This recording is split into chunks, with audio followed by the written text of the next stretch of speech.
여러분, 오늘은 시편 32편의 내용으로 함께 은혜를 나누고자 합니다. 우리는 보통 다윗 왕을 생각했을 때 믿음의 사람이라고 생각하고 골리앗을 쓰러뜨린 용감한 왕이라고 생각하고 하나님 마음에 합한 사람으로 기억합니다. 실제로 그는 위대한 사람이었지요. 어린 목동이었던 그가 이스라엘의 왕이 되었고 수많은 전쟁에서 승리했으며 백성들에게 가장 사랑을 받는 왕이 되었기 때문입니다. 왕궁에는 늘 음악이 울려 퍼졌겠고 그의 이름은 이스라엘 전체에 영광처럼 퍼져 있었을 것입니다. 그러나 여러분, 세상에서 가장 위험한 순간은 실패했을 때만 아니라 성공했을 때이기도 합니다. 사람은 높은 자리에 올라갈수록 자신을 숨기기 쉬워집니다. 겉으로는 아무 문제가 없는 것처럼 보이지만 속에서는 서서히 영혼이 병들어가기 시작합니다. 다윗이 바로 그런 상태였습니다. 어느 날 그는 충성스러운 부하 우리아의 아내 바시바를 범해버렸습니다. 순간의 육신적 욕망이 그의 영혼을 무너뜨려준 것이죠. 그런데 죄는 그 하나로 끝나지 않았습니다. 다윗은 자신의 죄를 숨기기 위해 또 다른 죄를 만들어냈고 결국 충성된 부하 우리아를 죽음으로 몰아넣었습니다. 다윗은 자신의 죄를 덮기 위해 또 다른 죄를 지었고 한 사람의 생명을 희생시킨 것입니다. 놀라운 것은 그 이후에도 다윗은 한동안 아무 일도 없는 것처럼 살아갔다라는 사실입니다. 왕궁의 아침은 여전히 화려했고 신하들은 여전히 왕 앞에서 무릎을 꿇었고 사람들은 여전히 다윗 왕을 칭송했습니다. 다윗 왕의 식탁에는 여전히 풍성한 음식이 올라왔고 왕궁의 음악은 여전히 흘러나왔습니다. 겉으로 보기에는 아무런 문제가 없어 보였습니다. 하지만 여러분, 하나님 앞에서는 아무것도 숨길 수가 없습니다. 밤이 되면 다윗은 혼자였겠지요. 화려한 왕복을 벗고 침실에 홀로 남겨질 때마다 그의 영혼 깊은 곳에서는 설명할 수 없는 고통이 밀려왔을 것입니다. 그는 잠을 이루지 못했을 것입니다. 왜냐하면 침묵 속에서 하나님의 손이 그의 영혼을 누르기 시작했기 때문입니다. 오늘 시편 32편은 바로 그 시간의 기록들입니다. 사람들 앞에서는 웃고 있었겠지만 하나님 앞에서는 무너져 내리던 한 죄인의 울음을 기록하고 있습니다. 오늘 하나님은 이 말씀을 통해 우리에게도 질문하십니다. 너는 계속 숨을 것이냐? 아니면 내게 돌아올 것이냐? 오늘의 말씀을 통해 하나님의 은혜를 함께 나누고자 합니다. 첫 번째로, 죄를 숨기면 영혼이 무너집니다. 다윗은 자신이 죄를 숨기던 시절을 이렇게 고백합니다. 내가 토설하지 아니할 때에 종일 신음함으로 내 뼈가 쇠하였도다. 이 말씀을 읽으면 다윗이 얼마나 깊은 고통 속에 있었는지 느껴집니다. 그는 단순히 마음이 조금 불편했던 것이 아닙니다. 죄가 그의 존재 전체를 짓누르고 있었기 때문에 내 뼈가 쇠하였다라고 표현합니다. 영혼의 고통이 육체까지 파고들 정도였다는 것입니다. 여러분, 죄는 숨긴다고 사라지지 않습니다. 죄는 감춰두면 없어지는 것이 아니라 오히려 우리 안에 더 깊이 썩어갑니다. 사람들은 속일 수 있어도 양심은 속일 수 없잖아요. 무엇보다도 하나님은 속일 수가 없습니다. 다윗은 낮에도 괴로웠고 밤에도 괴로웠습니다. 그는 이어서 이렇게 고백합니다. 주의 손이 밤낮으로 나를 누르오니 내 진액이 빠져서 여름 가뭄에 마름같이 되었나이다. 얼마나 처절한 표현입니까? 여름 가뭄에 갈라진 땅처럼 그의 영혼이 바싹 메말라 버렸다는 것입니다.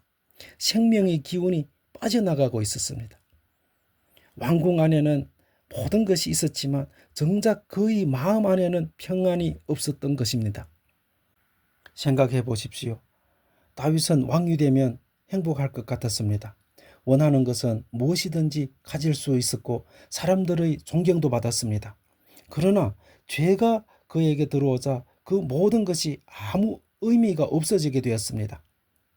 죄는 하나님과의 관계를 끊어버렸고 하나님과 단절된 영혼은 아무리 많은 것을 가져도 만족할 수가 없습니다. 오늘 우리도 다르지 않습니다. 겉으로는 괜찮은 척 살아가는 사람들이 있습니다. 교회에서 웃기도 하고 사람들 앞에서는 믿음이 있는 것처럼 합니다. 그러나 혼자 밤을 만나게 되면 마음 깊은 곳에는 설명할 수 없는 공허감이 밀려옵니다. 왜 그렇습니까? 영혼이 하나님으로부터 멀어졌기 때문입니다. 세상은 우리에게 더 많이 가지면 행복할 것이라고 말하고 있지요. 더 성공하면 만족할 것이라고 말합니다. 그러나 영혼의 갈증은 세상의 것으로 절대로 해결되지 않습니다. 돈으로도 해결되지 않고 사람들의 인정으로도 해결되지 않습니다. 죄의 가장 무서운 점은 우리의 영적 감각을 죽여버린다는 것입니다. 기도가 점점 메말라지고 예배도 형식으로 변하게 되고 찬양을 불러도 감격이 없게 됩니다. 말씀을 들어도 눈물이 나오지도 않고 영혼이 점점 굳어가게 됩니다. 죄를 지을 때는 처음에는 죄가 달콤해 보이지요. 하지만 결국 죄는 사람을 하나님에게서 숨게 만들고 숨어버리는 영혼은 반드시 메마르게 된다는 것입니다. 두 번째로 하나님은 숨은 죄인을 끝까지 찾아오십니다. 놀라운 사실은 하나님께서 그런 다윗을 포기하지 않으셨다는 것입니다. 사람들은 겉모습만 보지만 하나님은 중심을 보시지요. 사람들은 다윗을 위대한 왕으로 바라보았지만 하나님은 죄의 무게 아래 신음하는 한 영혼을 보고 계셨습니다. 그래서 하나님은 나단 선지자를 다윗에게 보내셨습니다. 나단은 다윗 왕 앞에 나아가 한 이야기를 들려줍니다. 한 부자가 있었는데 양과 소가 아주 많았습니다. 그런데 그 마을에는 또 가난한 사람도 하나 있었습니다. 그에게는 어린 암양 한 마리밖에 없었습니다. 그는 그 어린 암양을 자식처럼 품에 안고 먹이며 사랑했습니다. 그런데 어느 날 부자의 집에 손님이 찾아왔습니다. 부자는 자신의 양을 잡기 싫었습니다. 그래서 가난한 사람의 하나뿐인 그 어린 양을 빼앗아 손님 상에 올렸습니다. 이 이야기를 듣던 다윗은 분노했습니다.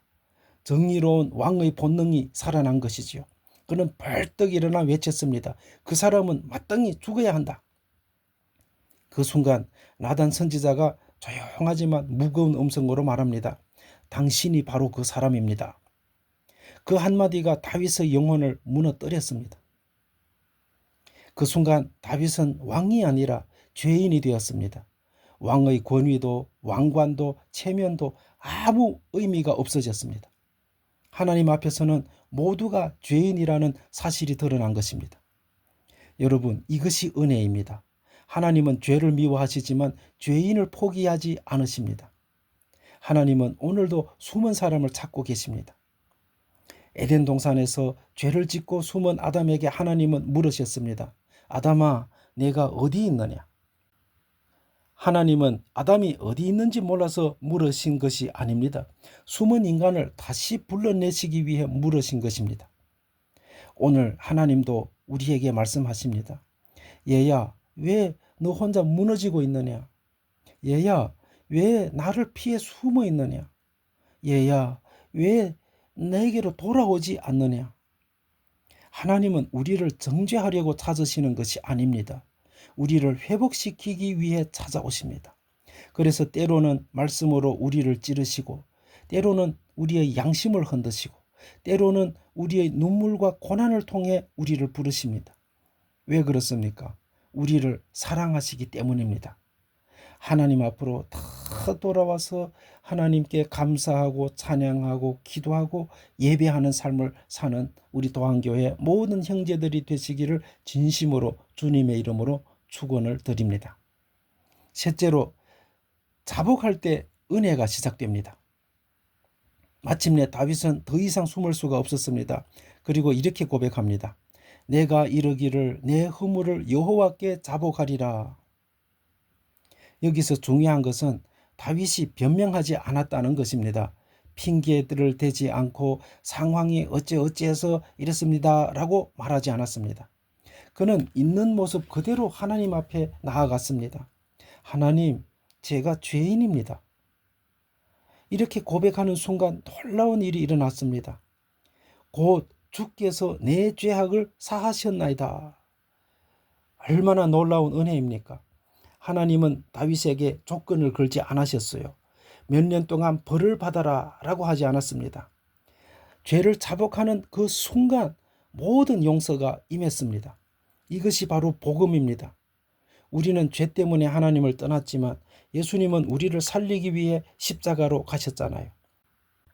다윗은 죄 없는 우리아를 죽였지만 예수님은 죄인인 우리를 위해 스스로 죽으셨습니다.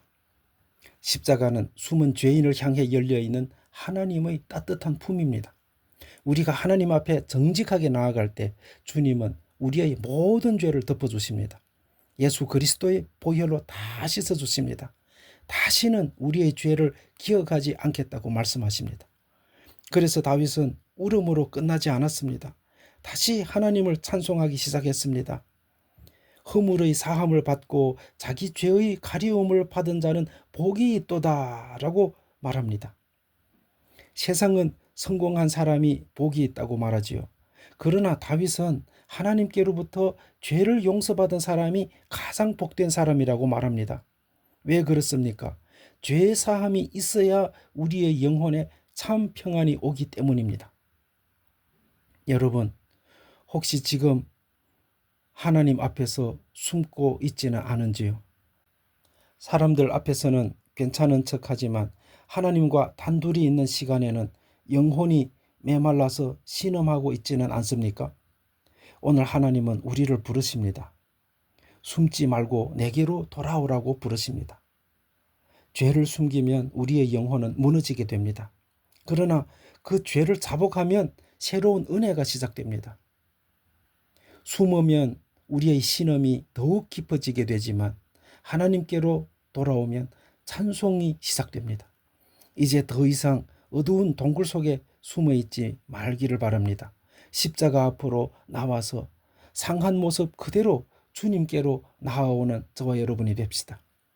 하나님은 완벽한 사람을 찾는 것이 아니라 돌아오는 사람을 기다리십니다.